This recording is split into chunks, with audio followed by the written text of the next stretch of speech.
இந்த மாதிரி ஸ்கேலப் இருந்துச்சுன்னா நம்ம எப்பயும் மெயின்ல மேலே வச்சுட்டு அடிச்சு திருப்புற மாதிரி திருப்பக்கூடாது. இந்த ஸ்கேலப் ஏன்னா கஸ்டமர் இந்த ஸ்கேலப்போட ஃபினிஷிங் கேட்பாங்க.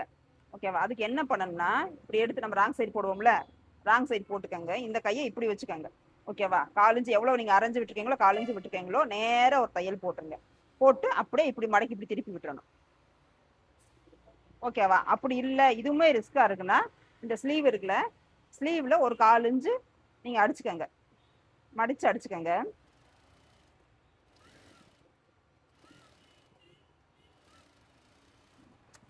அடிச்சுட்டு அப்படியே வச்சு இதில் வச்சு அப்படியே அட்டாச் பண்ணிடுங்க.